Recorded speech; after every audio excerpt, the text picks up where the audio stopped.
اولاً تمام قسم کی تعریفات، حمد و ثنا، عصمت، بڑائی و کبریائی، یکتائی و تنہائی، بادشاہی و شہنشاہی، وحدہ لا شریک، خالق کائنات، مالک ارض و سماء کے لیے لائق اور سیبہ ہے۔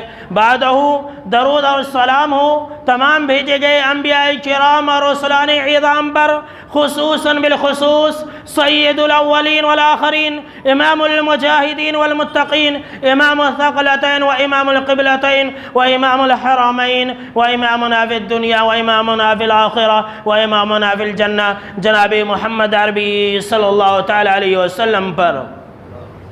اللهم صل على محمد وعلى آل محمد كما صليت على إبراهيم وعلى آل إبراهيم إنك حميد مجيد. اللهم بارك على محمد وعلى آل محمد كما باركت على إبراهيم وعلى آل إبراهيم إنك حميد مجيد. محترم بزرگوں، نوجوانوں، عزیز ساتھیوں اور خواتین اسلام، جیسا کہ ہم اور آپ جانتے ہیں کہ یہ سفر کا مہینہ ہے اور یہ مہینہ ان مہینوں میں سے ایک ہے، اور اس مہینہ کے ایام ان دنوں میں سے ایک ہے جن کو مسلمان یا پھر مسلم قوم کی اکثریت اچھا نہیں سمجھتی۔ اکثریت مسلمان سفر کے مہینے میں خوشی کے کام کو کرنا پسند نہیں کرتے اور سفر کے مہینے کو منحوس سمجھتے ہیں، اور اس مہینے کے اندر بدشگونی اور نحوست کچھ زیادہ ہی لیتے ہیں، اور بالخصوص جو سفر کے 1 سے لے کر کے 13 دن ہے یہ تو بہت ہی زیادہ منحوس سمجھتے ہیں، اور ان 13 دنوں کو 13 اور تیسا کے نام سے جانا اور پہچانا جاتا ہے۔ تو آئیے سب سے پہلے ہم آپ کو یہ بتلا دیتے ہیں کہ نحوست، بدشگونی کی تاریخ کیا ہے، اس کی ایجاد کہاں سے کی گئی ہے۔ تو دیکھیے، یہ جو بدشگونی ہے اس کی تاریخ بہت پرانی ہے۔ پہلے زمانے میں بھی لوگ بدشگونی لیا کرتے تھے۔ اب مثال کے طور پر دیکھیے، اللہ رب العالمین نے ایک بستی، جس بستی کا نام انطاکیہ تھا، وہاں پر 3 نبیوں اور رسولوں کو بھیجا۔ تو 3 نبیوں اور رسولوں نے جب انہیں دعوت توحید دی، اللہ کی طرف بلایا، تو ان بستی والوں نے یہ کہا کہ قالوا انا تطیرنا بکم، کہ اے نبیوں اور رسولوں، ہم تم کو اپنے لیے برا سمجھتے ہیں، جب سے تم تینوں ہمارے گاؤں میں نبی اور رسول بنا کر کے مبعوث کیے گئے ہو، ہمارے اوپر طرح طرح کی آفتیں، مصیبتیں اور بلائیں نازل ہو رہی ہیں۔ اور ان گاؤں والوں نے وارننگ دی کہ دیکھو، اگر تم باز نہیں آئے اپنی حرکت سے تو ہم تمہیں پتھر مار مار کر کے ہلاک و برباد کر دیں گے، یا ہماری طرف سے تمہیں بہت سخت تکلیف اور مصیبتیں پہنچیں گی۔ تو دیکھیے، یہاں پر یہ بتانے مقصود ہے کہ جب کسی بستی کے اندر نبی اور رسول بنا کر کے مبعوث کیے گئے تو ان لوگوں نے بدشگونی لی، اور وہ بھی نبی اور رسول سے ہی لی۔ اسی طرح سے اللہ رب العالمین نے سورہ اعراف کے اندر فرعونیوں کا ذکر کیا ہے۔ جب فرعونیوں کا ذکر کیا تو وہاں پر اللہ رب العالمین نے اس بات کا ذکر کیا ہے کہ وَلَقَدْ أَخَذْنَا آلَ فِرْعَوْنَ بِالسِّنِينَ وَنَقْصٍ مِّنَ الثَّمَرَاتِ لَعَلَّهُمْ يَذَّكَّرُونَ، کہ ہم نے فرعونیوں کے اوپر سخت مصیبتیں، قحط سالی اور پھلوں کی کمی کا عذاب نازل کیا۔ کس لیے؟ تاکہ وہ لوگ سدھر جائے، تاکہ وہ لوگ نصیحت حاصل کریں۔ لیکن ان لوگوں نے اس کا کچھ الٹا ہی کیا۔ اللہ رب العالمین نے قرآن مجید کے اندر یہ بیان فرمایا کہ فَإِذَا جَاءَتْهُمُ الْحَسَنَةُ قَالُوا لَنَا هَذِهِ وَإِن تُصِبْهُمْ سَيِّئَةٌ يَطَّيَّرُوا بِمُوسَىٰ وَمَن مَّعَهُ، جب انہیں کوئی اچھائی آتی، جب انہیں کوئی خوشی ملتی تو یہ کہتے یہ تو ہونا ہی تھا، یہ تو ہمارے لیے، ہم ہی اس کے حقدار ہیں۔ اور جیسی کوئی ان کے اوپر تکلیف آ جاتی، کوئی ان کے اوپر پریشانی آ جاتی، کوئی ان کے اوپر مصیبتیں آ جاتی، تو موسیٰ علیہ السلام اور ان کے ساتھیوں سے بدشگونی لینا شروع کر دیتے اور کہتے کہ دیکھو، جب سے تم لوگ آئے ہو نا، تب سے ہمارے اوپر یہ عذاب نازل ہو رہا ہے۔ تو گویا کہ بدشگونی لینا، نحوست پکڑنا، دینوں کو اچھا اور برا سمجھنا یہ فرعونیوں کا کام ہے، یہ ان لوگوں کا کام ہے جو فرعون جیسے عقیدہ رکھتے ہیں، یاد رکھ لیجئے، مسلمانوں کا کام نہیں ہے۔ اسی طرح سے سورہ النساء آیت نمبر 78 اور 79 کے اندر اللہ رب العالمین نے یہ بیان فرمایا ہے کہ یہ جو بد عقیدہ یعنی کہ بدشگونی اور نحوست لینے کا کام ہے، یہ مسلمانوں کا کام نہیں ہے، یہ یا تو کافروں کا کام ہے یا پھر منافقوں کا کام ہے۔ اللہ اکبر، کتنی بڑی بات ہے، دیکھ لیجئے سورہ النساء آیت نمبر 78 اور 79 آپ پڑھ جائیے، وہاں پر اللہ رب العالمین نے اس بات کا ذکر کیا ہے کہ بدشگونی لینا یہ مسلمانوں کا کام نہیں ہے، یہ منافقوں کا کام ہے اور یہ کافروں کا کام ہے۔ کہ اگر انہیں کوئی اچھائی آ جاتی ہے، کوئی انہیں بھلائی مل جاتی ہے تو یہ کہتے ہیں کہ یہ اللہ رب العالمین کی طرف سے، اور اگر کوئی پریشانی آ جاتی ہے، کوئی آفتیں، مصیبتیں اور بلائی آ جاتی ہے تو یہ منافقین یہ کہتے ہیں کہ مسلمانوں کی وجہ سے۔ اللہ اکبر، کیا کہتے ہیں کہ مسلمانوں کی وجہ سے، جیسے کہ آج کل ہمارے اور آپ کے سماج اور معاشرے کے اندر ہر بات کے اندر لوگ اپنی نقصان کا ذمہ دار دوسروں کو بناتے ہیں اور کہتے ہیں دیکھو جب سے تم ہماری زندگی میں آئے ہو تب سے میرے ساتھ ایسا ہو رہا، جب سے یہ عرس یہ دلہن ہمارے گھر میں آئی ہے تب سے ہمارے اوپر آفتیں مصیبتیں بلائیں نازل ہو رہی ہیں۔ یہ تو تمہیدی باتیں میرے دوستو، یہ تو میں آپ کو نحوست اور بدشگونی کا انٹروڈکشن کرا رہا ہوں، اصل بات تو ابھی شروع ہونے والی ہے۔ کیا آپ نے سنا؟ آپ نے یہ سنا کہ جو نحوست اور بدشگونی لینا ہے، دینوں کو اچھا اور برا سمجھنا ہے، یہ کافروں اور مشرکوں اور منافقوں کا کام ہے۔ جانتے ہیں اس آیت کے اندر اللہ رب العالمین نے یہ بیان فرمایا ہے کہ جو لوگ بدشگونی لیتے ہیں، جو لوگ کسی کو اچھا سمجھتے ہیں اور کسی کو برا سمجھتے ہیں، تو اللہ رب العالمین نے یہ فرمایا ہے کہ فَمَا لِهَٰؤُلَاءِ الْقَوْمِ لَا يَكَادُونَ يَفْقَهُونَ حَدِيثًا، کہ ان لوگوں کے پاس عقل نام کی کوئی چیز نہیں ہوتی ہے۔ اللہ اکبر، جو بدشگونی لیتے ہیں ان کے پاس عقل نام کی کوئی چیز نہیں رہتی ہے، یاد رکھ لیجئے، ان کے پاس دماغ نہیں رہتا ہے، وہ لوگ بات کو کم سمجھتے ہیں۔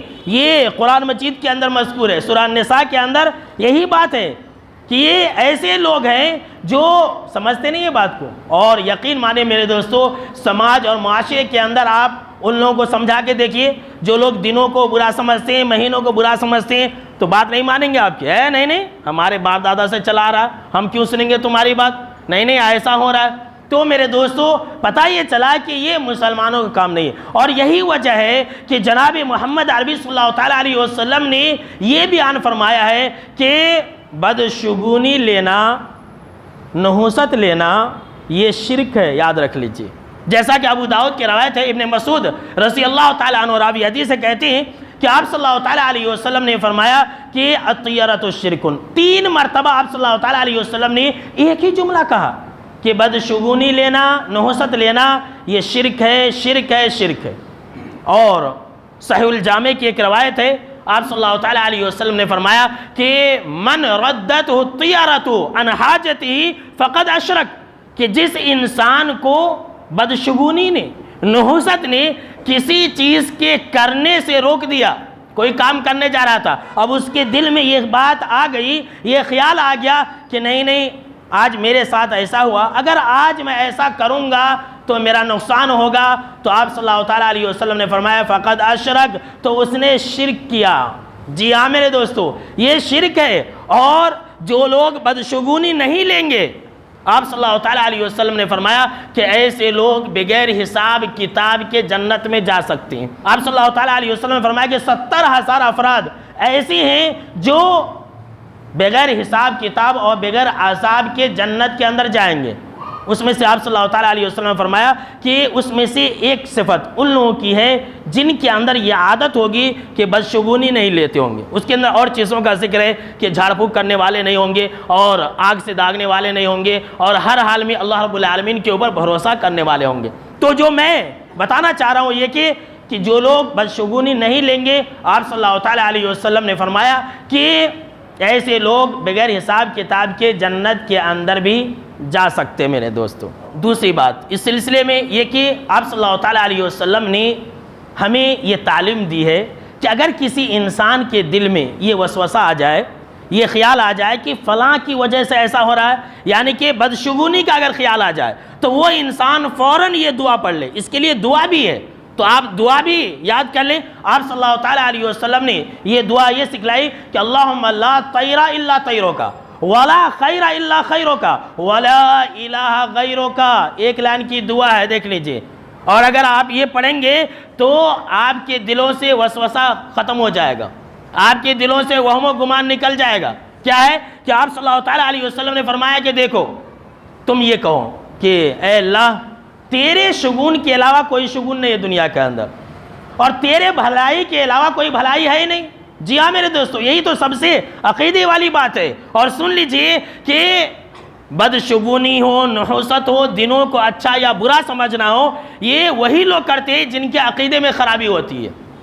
یہ وہی لوگ سمجھتے ہیں سفر کا مہینہ ہو یا پھر رجب کا مہینہ ہو یا پھر شوال کا مہینہ ہو یا پھر کوئی اور دن ہو، اس کو منحوس اور برا وہی لوگ سمجھتے ہیں جن کے عقیدے کے اندر خرابی ہوتی ہے. جن کا عقیدہ صحیح ہوتا ہے وہ تو یہی ایمان اور عقیدہ رکھتے ہیں کہ سارے دنوں کو اللہ نے بنایا ہے.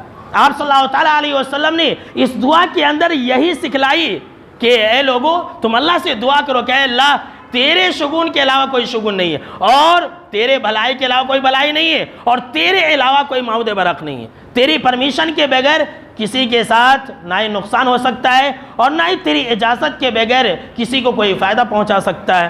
لیکن افسوس ہوتا ہے یہ اسلامی تعلیمات اپنی جگہ پر ہے، یہ اسلامی تعلیمات بالکل ہی مسلم ہے، لیکن افسوس ہوتا ہے کہ آج مسلمانوں نے نحوست کو ایک اہمیت دے دی ہے، اور نحوست کے مطابق، شگون کے مطابق، اچھا یا برا شگون کے مطابق اپنی زندگی کے معاملات کو انجام دیتے ہیں.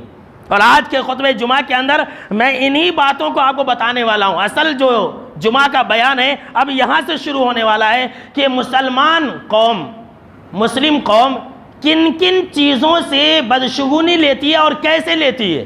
اب دیکھ لیجئے کہ سفر کا مہینہ ہے، کیا کہتی ہے مسلم قوم یا مسلمانوں کی اکثریت کہ یہ جو مہینہ ہے آفتوں اور مصیبتوں کا مہینہ ہے، جبکہ جانتے ہیں اسلامی تاریخ کے اندر سفر کا جو مہینہ ہے سفر المظفر ہے، کامیابی کا مہینہ. جی ہاں میرے دوستوں، اس مہینے کے اندر اگر اچھائیاں کی جائے تو انسان کو کامیابیاں ملیں گی. سن لیجئے بہت سارے مسلمان ہیں اس مہینے کے اندر شادیاں نہیں کرتے ہیں، اور میں یہ کہہ رہا ہوں کہ جو انسان اس مہینے کے اندر شادی کرے گا اس انسان کی شادی کامیاب ہو جائے گی، اس لیے کہ سفر کا مہینہ ہی ہے سفر المظفر، کامیابی والا مہینہ.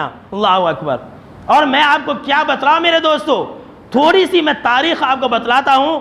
آج لوگ اپنی اپنی نکاح میں دلہے اور دلہن کے لیے دعا کرتے ہیں کہ اے اللہ تو اس جوڑے کے اندر سیدہ فاطمہ اور سید علی رضی اللہ تعالی عنہ جیسی محبت اتار دے. جانتے ہیں حضرت فاطمہ رضی اللہ تعالی عنہ اور سیدنا حضرت علی رضی اللہ تعالی عنہ کی شادی سفر کے مہینے میں ہوئی تھی. اللہ اکبر. کیسے مسلمان ہیں سفر کے مہینے میں شادی نہیں کرتے ہیں، کوئی خوشی کی محفل نہیں سجاتے ہیں. حضرت فاطمہ کی شادی سفر کے مہینے میں ہوئی تھی، کتنی کامیاب شادی تھی، دنیا آج مثال دیتی ہے. اتنا ہی نہیں، آپ صلی اللہ تعالیٰ علیہ وسلم نے بھی شادی سفر کے مہینے میں کی تھی، وہ بھی ایک نہیں دو شادی. ایک تو اماں خدیجہ رضی اللہ تعالیٰ عنہ سے آپ نے شادی کی تھی، اور دوسری شادی آپ صلی اللہ تعالیٰ علیہ وسلم نے سن 7 ہجری کے اندر سیدہ صفیہ رضی اللہ تعالیٰ عنہ سے کی تھی. ہم اور آپ جانتے نہیں ہیں یہ بات. اتنا ہی نہیں، حضرت علی رضی اللہ تعالیٰ عنہ کے بارے میں یہ بات بہت ہی مشہور اور معروف ہے کہ وہ اتنے زیادہ طاقتور تھے کہ ایک ہاتھ سے خیبر کا جو قلعہ تھا اس کا دروازہ اکھاڑ پھینکا تھا. بہت مشہور اور معروف بات ہے. خیبر جو فتح ہوا تھا سفر کے مہینے میں فتح ہوا تھا. اسی لیے میں نے کہا کہ اسلامی تاریخ کے اندر جو سفر کا مہینہ ہے اسے نام ہی دیا گیا سفر المظفر، کامیابی کا مہینہ. دیکھیے خیبر بھی فتح کب ہوا؟ سفر کے مہینے میں ہوا. بلکہ ایران ملک جو فتح ہوا وہ بھی سفر کے مہینے میں فتح ہوا. اتنا ہی نہیں میرے دوستو، مشہور اور معروف سپہ سالار اور مجاہد سیدنا خالد بن ولید رضی اللہ تعالیٰ عنہ بھی سفر کے مہینے میں مسلمان ہوئے۔ اب بولیے کیا کہیں گے آپ؟ اور بھی بہت ساری باتیں ہیں۔ حضرت عثمان بن طلحہ اور حضرت عمرو بن عاص، یہ تینوں صحابی ایک ہی ساتھ سفر کے مہینے میں اسلام قبول کیے۔ اور تو اور ہے، آپ صلی اللہ تعالیٰ علیہ وسلم کو جو ہجرت کا حکم ملا تھا سفر کے مہینے میں ملا تھا۔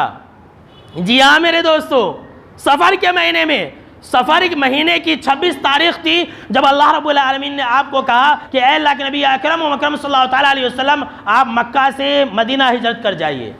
اور جس دن آپ مکہ سے مدینہ نکلے اس دن 27 تاریخ تھی، 20/7 سفر کا مہینہ تھا۔ اب ذرا بتلائیے کہ آپ صلی اللہ تعالیٰ علیہ وسلم صحیح سالم سفر کے مہینے میں نکلے تو اللہ نے جان اور مال کی حفاظت کرتے ہوئے مدینہ پہنچایا کہ نہیں پہنچایا؟ مدینے سے اسلام کا بول بالا ہوا کہ نہیں ہوا؟ تو پتہ یہ چلا کہ سفر کا مہینہ ایک ایسا مہینہ ہے جس کی ایام بہت ہی بابرکت ہیں، جس مہینے کے اندر اگر انسان شادیاں کرے گا تو اس کی شادیاں بھی کامیاب ہو جائیں گی، جس مہینے کے اندر اگر انسان تجارت کرے گا تو اس کی تجارتیں بھی کامیاب ہو جائیں گی۔ سفر المسفر ہے۔ اور یہ جو بدشگونی کا عقیدہ ہے سفر کے مہینے میں زمانے جاہلیت سے چلا آ رہا، یہ الگ بات ہے کہ آج ہمارے اور آپ کے سماج اور معاشرے کے اندر اس کی جو شکل ہے تھوڑی سی بدل گئی ہے۔ اب عرب کے جو لوگ تھے پورے مہینے کو منحوس سمجھتے تھے۔ ہمارے ہندوستان کے اندر کیا ہے کہ لوگ سفر کے مہینے کا جو پہلا 13 ایام ہے، جو 13 دن ہے، اس کو بہت خطرناک سمجھتے۔ 13 تیزہ جو ہے نام بہت ہی مشہور و معروف ہے۔ پھر اس کے بعد بولتے کہ نہیں معمولی دن ہے۔ پھر اس کے بعد جب سفر کے مہینے کا آخری چہارشنبہ ہوتا، آخری بدھ ہوتا، تو اس کو بابرکت سمجھتے اور کہتے کہ نہیں بہت اچھا ہے، اس دن مٹھائیاں پکانی چاہیے، اس دن جو ہے حلوے پوری پکانی چاہیے، اس دن چہارشنبہ یعنی سفر کے مہینے کا آخری چہارشنبہ، اس دن ہریالی کھندلنے کے لیے جو ہے پہاڑوں کی طرف جانی چاہیے۔ ہمارے یہاں بھی بہت سارے لوگ جاتے ہیں، گاڑیوں سے جاتے ہیں، پورے فیملی کے ساتھ جاتے ہیں اور خوب انجوائے کرتے ہیں۔ اور کیا کہتے ہیں کہ اس دن آپ صلی اللہ تعالیٰ علیہ وسلم کو بیماری سے شفا ملی تھی۔ یہ بالکل جھوٹی بات ہے، بلکہ آخری جو چہارشنبہ تھا سفر کے مہینے کا، یہ وہ مہینہ تھا جس دن یا جس روز سے آپ صلی اللہ تعالیٰ علیہ وسلم کی طبیعت بگڑ گئی تھی۔ جی ہاں میرے دوستو، اور میں اس بارے میں جب مطالعہ کر رہا تھا، جب پڑھ رہا تھا، تو مجھے یہ بات پڑھتے پڑھتے نظر آئی کہ اس دن یعنی آخری چہارشنبے کے دن یہودیوں نے خوشی منائی تھی۔ جی ہاں سن لیجئے، آج خوشی کون منا رہے ہیں؟ چہارشنبہ کے دن مسلمان منا رہے ہیں۔ جو آپ صلی اللہ تعالیٰ علیہ وسلم کا کلمہ پڑھنے والے لوگ ہیں، ایسے لوگ خوشی منا رہے ہیں، حالانکہ یہودیوں نے خوشی منائی تھی۔ کیوں؟ اس لیے کہ اسی چہارشنبہ سے یعنی کہ سفر کے مہینے کا آخری چہارشنبہ تھا، اس دن سے آپ صلی اللہ تعالیٰ علیہ وسلم کی طبیعت بگڑ گئی تھی، اور اسی دن سے آپ صلی اللہ تعالیٰ علیہ وسلم اس بیماری کے اندر مبتلا ہوئے تھے جس بیماری میں آپ صلی اللہ تعالیٰ علیہ وسلم کی وفات 12 ربیع الاول کے دن ہوئی تھی۔ اسی خوشی میں یہودیوں نے عیدیں اور تہوار منائے تھی، اسی خوشی میں یہودیوں نے ناچ گانے کیے تھے، اسی خوشی میں یہودیوں نے حلوے اور مٹھائیاں تقسیم کی تھی۔ اب مسلمانوں نے اس کو اپنا لیا کہ آپ صلی اللہ تعالیٰ علیہ وسلم کو اس دن بیماری سے شفا ہوئی تھی۔ تو یہ بالکل جھوٹی بات ہے۔ تو میرے دوستو، میں یہ کہہ رہا تھا کہ دیکھیے سفر کا مہینہ یہ بھی ان مہینوں میں سے ایک ہے جن کو اللہ رب العالمین نے بنایا، اور چاہے وہ سفر کا مہینہ ہو، شوال کا مہینہ ہو، یا پھر کوئی اور دن ہو، کسی بھی دن کے اندر نہ ہی خرابی ہے اور نہ ہی کسی دن کے اندر کوئی اچھائی ہے۔ جو بھی اچھائی ہے وہ اللہ رب العالمین کی طرف سے، اور جو بھی خرابی ہے وہ انسانوں کی طرف سے، جیسا کہ اللہ رب العالمین نے قرآن مجید کے اندر یہ بیان فرمایا کہ ما اصابک من حسنۃ فمن اللہ، کہ اے لوگو تمہیں جو بھی اچھائی ملتی ہے وہ اللہ رب العالمین کی طرف سے۔ ذرا غور سے سنیے گا، جو بھی تمہیں اچھائی ملتی ہے، انسان کو اگر دولت ملا، انسان کو اگر مال اور اولاد ملا، تو کہتا ہے کہ دیکھو یہ اس کا حقدار تو میں ہی تھا، مجھے ملنا ہی تھا، میں نے اتنی محنت کی، میں نے ایسا کیا، میں نے ویسا کیا۔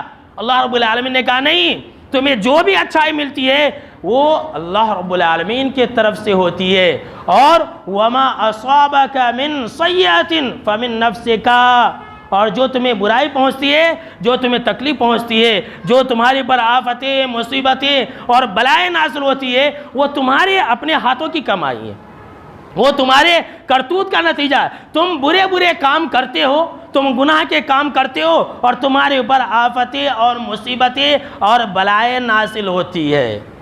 تو کیا پتہ چلا؟ پتہ یہ چلا کہ سارے کے سارے دن اچھے ہیں، سارے کے سارے ایام اچھے ہیں اور سارے کے سارے مہینے اچھے ہیں۔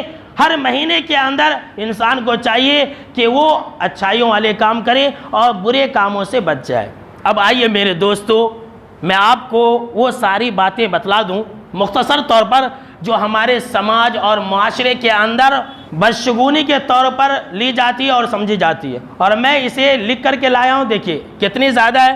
میں جب اس بارے میں تحریر کر رہا تھا تو کم سے کم مجھے 60-70 مل گئے جو ہمارے شہر کے اندر پائی جاتی ہے۔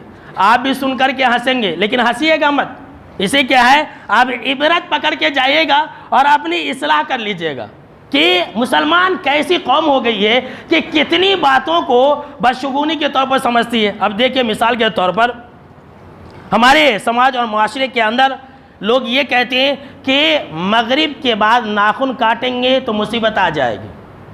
دیکھیے سب غلط بات ہے۔ ہمارے سماج اور معاشرے کے اندر مسلمان یہ کہتے ہیں کہ گھر میں ناخن کاٹنے کے بعد پھینکیں گے تو نحوست آ جائیں گے، لوگ جو ہے مر جائیں گا۔ لیجیے اسی طرح سے مسلم قوم یہ کہتی ہے گھر میں مکڑی کا جالا رہا تو نحوست آتی ہے۔ صفائی ستھرائی ایک الگ بات ہے، لیکن یہ عقیدہ رکھنا کہ مکڑی کے جالے سے نحوست آتی ہے، یہ بالکل ہی غلط عقیدہ ہے۔ اسی طرح سے ہمارے شہر کے اندر یا مسلم قوم کے اندر یہ عقیدہ پایا جاتا ہے کہ مہمان آئے تو مہمان جانے کے بعد گھر میں جھاڑو نہیں لگانا، اگر جھاڑو لگائے تو وہ پوری برکت گھر سے باہر چلی جاتی۔ یہ لیجئے کیسی خرافات ہے۔ اسی طرح سے ہمارے شہر کے اندر مسلمانوں میں اور ایک بات ہے کہ شام کے وقت میں گھر میں جھاڑو نہیں لگانا، اور ایک بات ہے کہ جھاڑو کھڑا نہیں رکھنا، سلا کر کے رکھنا، وہ بھی ہے کچھ۔ کیسی خرافات، یعنی نحوست اور بدشگونی لے جاتی ہے۔ اچھا یہ کہتے ہیں کہ ایک دوسرے کی کنگھی نہیں کرنا، اگر دوسرے کی مانگ کر کنگھی کرے تو دونوں میں لڑائیاں ہوں گی۔ یہ لیجئے کیسی بات ہے، یہ ہمارے سماج کے اندر پائی جاتی ہیں۔ آپ سنیں گے تو حیران و پریشان ہو جائیں گے، کیا ایسی باتیں۔ اسی طرح سے ہمارے سماج اور معاشرے کے اندر یہ بات ہے کہ جس انسان کی کالی زبان ہو اس کی بد دعا لگ جاتی ہے۔ اب کیا بولیں گے، کتنے ایسے انسان ہیں اس کی پوری زبان کالی ہوتی ہے، تو جس کو چاہے بد دعا کر دے تو دنیا کے اندر کوئی انسان ہی نہیں بچے گا۔ ایسی کوئی بات نہیں ہے اسلام کے اندر۔ اچھا بہت سارے لوگ یہ کرتے ہیں کہ ٹوٹا ہوا آئینہ نہیں دیکھنا چاہیے، ٹوٹا ہوا آئینہ دیکھیں گے تو کچھ نہ کچھ مصیبت آ جائے گی۔ بالکل جھوٹی بات ہے۔ اور تو اور ہے، مسلمان آج کل کیا کر رہے ہیں معلوم؟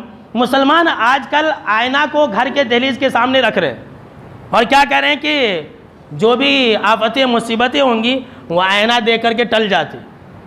ہندوؤں کیا کرتے، غیر قوم کے لوگ کیا کرتے، اپنے بھگوان کی مورتی جو کالی مورتی ہے وہ دہلیز کے اوپر لگاتے۔ اب مسلمان وہ لگائے تو بولیں گے کتنا بڑا کافر ہے تو یہ، لہٰذا اس کی جگہ پر آئینہ لا لیے کہ آئینہ لٹکاتے۔ یہ لیجئے یہ بالکل ہی غلط عقیدہ ہے۔ اچھا بہت سارے لوگ یہ بھی کہتے ہیں کہ رات میں اگر آئینہ دیکھیں گے تو آفت اور مصیبت اور بلا آئے گی، چہرہ کالا پڑ جائے گا۔ ایسی کوئی بات نہیں ہے اسلام کے اندر۔ بہت سارے لوگ یہ کہتے ہیں کہ اگر ہمارے گھر کے اندر الٹا چپل رکھیں گے تو شیطان کی سواری ہوگی۔ بھائی شیطان کو سوار ہونے کے لیے چپل ہی ملتا ہے کیا؟ یہ بالکل جھوٹی بات ہے۔ اچھا اسی کے اندر اور ایک بات ہے کہ ہم گھر کے اندر نماز پڑھیں، نماز پڑھنے کے بعد اگر مصلی ایسے ہی چھوڑ دیے تو اس مصلی کے اوپر شیطان نماز پڑھنے لگ جاتا۔ شیطان مردود تو ایک سجدہ نہیں کیا تو بھائی نماز کیسے پڑھنے لگ جاتا؟ اسی لیے تھوڑا تو کم سے کم مدر دینا، کیا بولتے، تھوڑا تو مصلی کا حصہ موڑ دینا۔ بھائی اگر تھوڑا موڑ دیے تو کیا شیطان اس کو ہٹا کر کے نماز نہیں پڑھ سکتا؟ کتنی جھوٹی بات ہے۔ یہ ساری باتیں جو ہے ہمارے سماج اور معاشرے کے اندر بدشگونی کے شکل میں پائی جاتی ہے۔ اسی طرح سے بہت سارے لوگ کہتے ہیں کہ دہلیز کے سامنے نہیں سونا، دہلیز کے سامنے اگر سوئیں گے تو کچھ نہ کچھ رات میں ہو جائے گا۔ بالکل جھوٹی بات ہے۔ بہت سارے لوگ یہ کرتے ہیں کہ انگوٹھی پہننے کے لیے جو فیروزی رنگ کا پتھر ہوتا ہے وہی لگاتے ہیں، اور کیا کہتے ہیں کہ فیروزی رنگ کا پتھر پہننے سے رزق میں برکت ہوتی ہے اور جو ہے اس سے آفتیں مصیبتیں ٹلتی ہیں۔ بلکہ میں نے تو ایک آدمی کو دیکھا کہ اس کی 5 انگلیاں ہیں، 5 انگلیوں میں 5 قسم کی انگوٹھیاں ہیں۔ جب پوچھا تو کہا کہ نہیں مولانا، ایک شادی کے لیے، ایک اولاد کے لیے، ایک مال کے لیے، اور ایک دکان کے لیے، ایک فلاں فلاں کے لیے۔ یہ بڑے بڑے انگوٹھی، اگر پتھر پہننے سے کچھ ہو سکتا تو حضرت عمر رضی اللہ تعالیٰ عنہ نے حجر اسود کو دیکھ کر کہا تھا کہ پتھر، تو ایک معمولی پتھر ہے، مجھے معلوم ہے کہ تیرے اندر نفع و نقصان کی طاقت نہیں ہے، اگر میں آپ صلی اللہ تعالیٰ علیہ وسلم کو چومتے ہوئے نہیں دیکھا ہوتا تو میں تجھے نہیں چوما کرتا۔ جب حجر اسود کے اندر نفع و نقصان کی طاقت نہیں ہے تو معمولی چلر پتھروں کے اندر نفع و نقصان کی طاقت کیسے ہو سکتی ہے؟ اور کیا ہے کہ جو لوگ انگوٹھی بناتے ہیں اپنے انگوٹھی کے اندر سوراخ کرتے ہیں، جو چاندی کا حصہ ہوتا ہے اس حصے میں سوراخ کر لیتے ہیں، کس لیے؟ کہتے ہیں کہ وہ پتھر کی جو برکت ہے نا وہ دھیرے دھیرے ہمارے جسم میں گھسے گی۔ یہ بالکل ہی غلط طریقہ ہے، اپنے انگوٹھی کے سوراخ کو بند کر لیجئے۔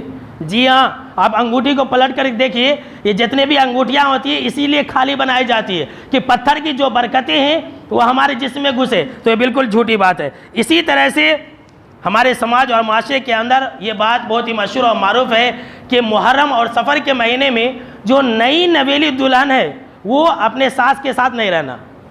اچھا، نئی نویلی دلہن نہیں رہنا، پرانی دلہن کہاں چلے جانا؟ اچھا دیکھیے، ایک بات مجھے یاد آئی کہ ہمارے سماج اور معاشرے کے اندر سفر کے مہینے کو منحوس سمجھا جاتا ہے۔ اگر کوئی انسان، کسی انسان کا بچہ اگر اس مہینے میں پیدا ہوا تو بچہ بھی منحوس ہوگا نا۔ لوگوں کو بتلائیے، لوگوں کو عقل دیجئے کہ بھائی تمہارا یہ ماننا ہے کہ سفر کا مہینہ منحوس ہے، اگر سفر کا مہینہ منحوس ہے تو جو بھی بچہ اس مہینے کے اندر پیدا ہوا وہ سارے کے سارے منحوس ہے پھر، لیکن ایسی بات نہیں ہے۔ اچھا، پورے سال کے اندر کوئی ایسا دن نہیں ہے، کوئی ایسا مہینہ نہیں ہے جس دنوں کے اندر، جس مہینوں کے اندر ہمارے اور آپ کے رشتہ دار نہ مرتے ہوں۔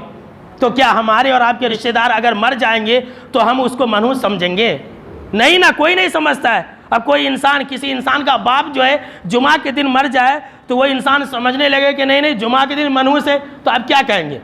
اسی لیے اللہ رب العالمین نے کہا کہ ایسے لوگ سمجھتے نہیں ہیں، لا یکادون یفقہون حدیثا، ایسے لوگوں کو بات سمجھ میں نہیں آتی ہے، دماغ کم ہوتا ہے ایسے لوگوں کے پاس۔ اسی طرح سے ہمارے سماج اور معاشرے کے اندر یہ بات بہت ہی تیزی کے ساتھ پھیل رہی ہے کہ جس کی بیوی حمل سے ہو جنازہ کو کندھا نہیں دینا۔ یہ لیجئے، جنازہ کو کندھا دیں گے تو بیوی کا حمل گر جائے گا، استغفر اللہ۔ بھائی جنازے کو کندھا دینے سے بیوی کے حمل سے کیا لنک ہے؟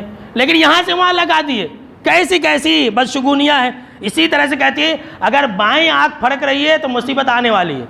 ہم ہزاروں مرتبہ پلکیں مارتے رہتے ہیں، کوئی مصیبت نہیں آتی ہے، اور اگر کچھ دیر کے لیے پھڑکنے لگے تو مصیبت آتی ہے۔ دائیں ہاتھ میں کھجلی آ جائے تو مال اور دولت آنے والی ہے۔ ویسا رہا تو لوگ خود سے ٹھکر لے کر کے پیسے والے ہو جاتے تھے، دنیا کے اندر کوئی غریب ہی نہیں رہتا تھا۔ بالکل جھوٹی بات ہے۔ اسی طرح سے ہمارے سماج اور معاشرے کے اندر اگر کوئی پہلا بچہ، کوئی عورت اگر پہلا بچہ لڑکی جنے تو اسے منحوس سمجھتے ہیں، کہتے ہیں کہ یہ عورت برابر نہیں، پہلی مرتبہ اسے بیٹی ہوئی ہے، بولتے کہ نہیں بولتے؟ یاد رکھ لیجئے کہ اگر کوئی عورت پہلا بچہ بیٹی پیدا کرتی ہے تو عورت منحوس نہیں ہے، مرد منحوس ہے کہ اس نے لڑکی پیدا کی ہے۔ جی ہاں، اس لیے کہ بچے پیدا کرنے والے تو مرد ہیں۔ لوگ سمجھتے نہیں، دیکھیں الٹا سمجھتے، عورت کو الزام رکھ دیتے کہ عورت منحوس ہے اسی لیے بیٹی پیدا کر رہی ہے۔ کسی کو 3-4 بیٹیاں ہو جائے تو کہتے ہیں کہ دیکھو یہ منحوس ہے، اسے تو بیٹا پیدا کرنے ہی نہیں آتا ہے، منحوس عورت نہیں مرد ہے۔ حالانکہ ایسی بات نہیں ہے، مطلب لوگوں کو سمجھانے کے لیے میں آپ کو یہ مثال دے رہا ہوں۔ اسی طرح سے کیا ہے کہ اگر گھر میں نئی نویلی دلہن آ جائے اور آتی ہی کوئی مر جائے تو اس کو منحوس سمجھنے لگتے ہیں۔ کسی عورت کے 3-4 بچے اگر مر جائے تو اس عورت کو بھی لوگ منحوس سمجھنے لگتے ہیں اور کہتے ہیں اس کا صورت نہیں دیکھنا، اگر دیکھے تو پھر گئے کام سے، کچھ نہ کچھ نقصان ہو جاتا ہے۔ ارے بھائی، موت اور حیات دینے والا تو اللہ ہے، موت اور حیات دینے والا تو اللہ رب العالمین ہے۔ کسی انسان کے ہاتھ میں تھوڑی ہے، اس عورت کے ہاتھ میں تھوڑی ہے کہ وہ عورت گھر میں آئے اور کسی کو مار دے۔ کسی انسان کے یا کسی مخلوق کے اختیار میں، کسی بھی مخلوق کے اختیار میں نہیں ہے، لیکن ہمارے سماج اور معاشرے کے اندر ایسا ہوتا ہے اور لوگ ایسا سمجھتے ہیں۔ اسی طرح سے ہمارے سماج اور معاشرے کے اندر لوگ جو ہے ایک عقیدہ رکھ لیے، منحوس کا عقیدہ، نحوست کا عقیدہ، بدشگونی کا عقیدہ کہ قبرستان سے جب آئے تو گھر میں گھسنے سے پہلے ہاتھ پاؤں دھونا، بلکہ کتنے لوگ تو روڈ پر ہی نہا لیتے اور اس کے بعد گھر میں گھستے. یہ ہندوؤں کا عقیدہ ہے، مسلمانوں کا عقیدہ نہیں. کیا کہتے کہ وہ پیچھے پیچھے آتما آتی رہتی ہے اور جب ہاتھ پاؤں دھو لیں گے تو آتما بھاگ جاتے. دیکھیے کیسی کیسی عقیدے مسلمانوں کے اندر آ گئے میرے دوستو. یہاں ہمارے بہت سارے احباب جماعت ہیں جنہیں اللہ رب العالمین نے عقل سلیم دی ہے. آپ سوچیں اور سمجھیں کہ کیسے ہندوانہ رسم و رواج اور ہندوانہ عقیدے آج ہم مسلمانوں کے اندر رچ اور بس گئی ہے اور یہ سمجھتے ہیں کہ اس کی وجہ سے ایسا ہوا ہے. اسی طرح سے ہمارے سماج اور معاشرے کے اندر یہ بات کہتے ہیں. میں آپ کو کیا بتلاؤں، کہتے ہیں کہ بیگن ہے، بیگن کو اگر آڑے کاٹیں گے تو بچے ڈیرے پیدا ہوتے. یہ لیجیے کیا تو بات ہے. بیگن کو آڑا کاٹنے میں بچے کو پیدا ہونے سے کیا لنک ہے؟ لیکن کیا بولتے ہیں، آڑا کاٹیں گے تو بچے ڈیرے پیدا ہوتے، اسی لیے اسے سیدھا کاٹنا. اور وہ جڑوے پھل ہوتے ہیں نا بیگن میں، مان لیجیے کبھی کبھی ایسا ہوتا کہ دو پھل ایک ساتھ آ جاتے، یعنی کہ 2 کیلے 2 بیگن، تو بولتے وہ نہیں کھانا، وہ کھایا تو جڑوا بچہ پیدا ہوتے. یہ بھی بدعقیدہ ہے. ایسی کوئی بات نہیں. کیا 2 اس کیلے کے اندر اور اس موز کے اندر اور اس بیگن کے اندر اتنی طاقت ہے کہ وہ جڑوا بچہ پیدا کر دے؟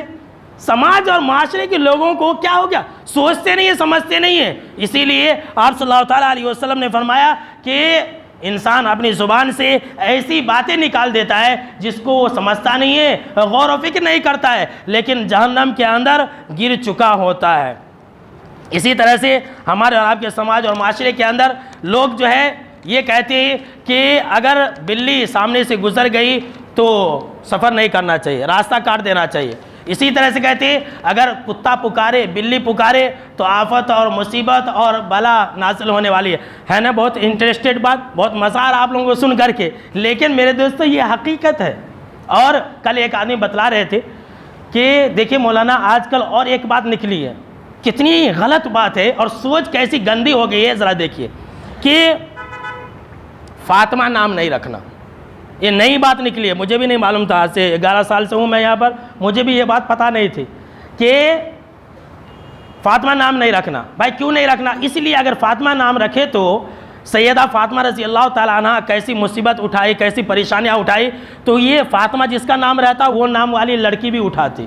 نعوذ باللہ. دیکھ لیجیے جس طرح سے انہوں مصیبت اٹھائے، پریشانیاں اٹھائی، تو جس کا نام فاطمہ رہتا وہ بھی ویسی مصیبتیں اٹھاتی. یہ لیجیے آپ صلی اللہ تعالیٰ علیہ وسلم نے کہا کہ اچھے نام رکھو، نام کا بھی اثر ہوتا ہے. لوگ جو ہے اچھے نام سے برا سمجھنے لگے. کیسی کیسی خرابیاں آ گئی مسلمانوں کے اندر. کہتے ہیں کہ مولانا میں یہ نام جب سے رکھا ہوں نہیں، میرا بچہ بہت ضد کر رہا، بہت ستا رہا، نام دوسرا رکھ دو. یہ بھی غلط ہے، بدعقیدہ ہے، یہ بھی شگون ہے. ایسا نہیں ہوتا کہ آپ نام جو ہے رکھ دے تو بچہ رونے لگے اور نام اچھا رہتا، عبداللہ اور عبد الرحمن رہتا. دیکھ لیجئے سب سے محبوب نام رہتی ہے اور لوگ جو ہے اس طرح کی بات کہتے ہیں. یہ بالکل ہی غلط عقیدہ ہے اور لوگوں کو سمجھائیے کہ نام رکھنے سے بچہ ضد نہیں کرتا ہے، نام رکھنے سے بچہ جو ہے شرارت نہیں کرتا ہے. بچے تو ہوتے ہی ہیں شریر، وہ تو فطری بات ہے. اب کیسے ڈیل کرنا ہے یہ ہم اور آپ سمجھیں اور ہم اور آپ جانیں. اسی طرح سے بہت سارے لوگ بدشگونی اس طور پر لیتے ہیں کہ بچے کا نام جو رکھنا ہے تو آتے مولوی صاحب میرا بچے کا نام رکھنا ہے، میرا بچہ 12:20 پر اور 30 سیکنڈ پر پیدا ہوا اور میرا نام یہ ہے، میری عورت کا نام یہ ہے، اب کیا نام رہنا چاہیے؟ جوڑ کر کے نام رکھنا ہے. یہ بھی غلط ہے، یہ بھی کیا ہے؟ غلط ہے. ایسا نہیں ہے کہ جیسا باپ کا نام ہو ویسا ماں کا نام ہو. اور دراصل کیا ہے، ایسا کون لوگ کرتے جانتے ہیں؟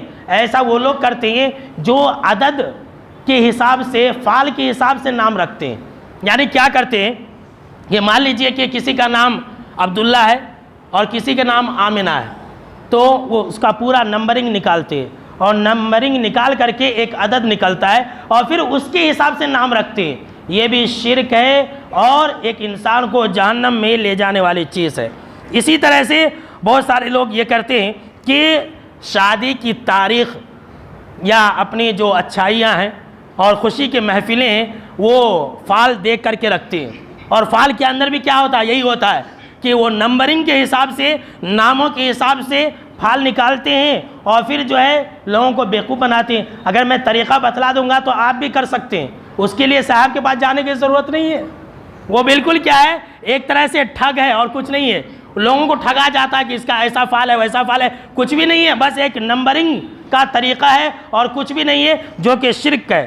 اسی طرح سے میرے دوستو, ہمارے اور آپ کے جو یہاں ہوتا ہے, کیا ہوتا ہے کہ لوگ بدشگونی لیتے کہ گھر کے سامنے میں اگر لیٹنگ نہیں ہے تو بولتے یہ گھر اچھا نہیں ہے. گھر کے سامنے میں لیٹنگ رہنا چاہیے, باتھ روم رہنا چاہیے. یہ تو کافروں کا عقیدہ ہے. بھائی لیٹنگ اور باتھ روم تو گندی ہے, گندی تو کہاں کی گندی چیزیں سائڈ میں رہنی چاہیے. اور لوگوں نے کیا کہا, نہیں اسے سامنے ہی رہنا. انسان نکلا تو اسے لیٹرنگ نظر آنا, باتھ روم نظر آنا, یہ بالکل ہی غلط عقیدہ ہے. اور ہم اور آپ تو جانتی ہیں کہ لوگ جو ہے جو اپنے گھر وغیرہ بناتے ہیں واسطو کے ذریعے بناتے ہیں کہ دیوار ایسی ہو, کھڑکی ایسا ہو, اس کے دروازے ایسا ہوں اور ایسا ہو. یہ ساری باتیں شرک کے اندر آتی ہے. انسان کو چاہیے کہ اپنے دین اور ایمان کی حفاظت کرے. اسی طرح سے ہمارے سماج اور معاشرے کے اندر یہ بات بہت ہی مشہور اور معروف ہے کہ بولتے ہیں بھائی صبح میں تو کس کا چہرہ دیکھ لیا تھا, جو آج بیپار بھی نہیں ہوا, آج دن بھی اچھا نہیں گزر رہا. یہ بھی شرک ہے. اسی تو آپ صلی اللہ تعالیٰ علیہ وسلم نے کہا کہ بدشگونی لینا شرک ہے. اسی طرح سے سماج میں یہ بات ہے کہ کرسی پر بیٹھ کر کے پاؤں نہیں ہلانا, نہیں تو کچھ تو آفت اور مصیبت آ جاتی. بالکل ہی غلط بات ہے. اور کھانے کے بعد پلیٹ میں ہاتھ نہیں دھونا کہتے. یہ سب اب نکل رہی ہے, ہر سال کچھ نہ کچھ نکلتا رہتا. کھانے کے بعد ہاتھ میں پلیٹ دھوئے تو برکت چلی جاتی. یہ بدشگونی غلط ہے, ایسا کوئی بات نہیں ہے. آپ کہیں پر بھی ہاتھ دھو سکتے ہیں.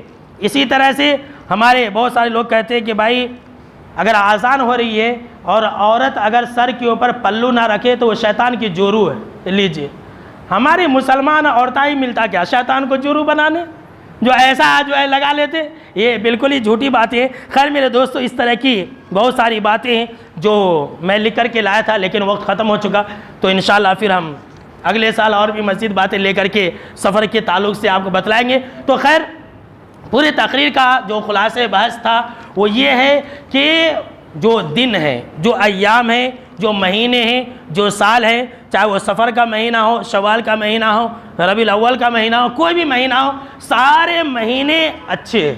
سارے دنوں کو بنانے والا یہ اللہ رب العالمین ہے. جتنی بھی اچھائیاں اگر ہم کو ملتی ہیں فمن اللہ, اللہ کی طرف سے ملتی ہے. اور جتنی بھی برائیاں ہمارے اوپر آتی ہیں, آفتیں, مصیبتیں, تکلیف اور پریشان نازل ہوتی ہے, اس کے ذمہ دار ہم خود ہوتے ہیں. ہماری کرتوت کی وجہ سے یہ ساری آفتیں, مصیبتیں نازل ہوتی ہے. کسی کے آنے سے, کسی کے جانے سے, کسی دن کا آنے سے, کسی مہینہ کے آنے سے ایسا کچھ بھی نہیں ہوتا ہے. اور جو لوگ بھی ایسا سمجھتے ہیں وہ شرک کا ارتکاب کرتے ہیں.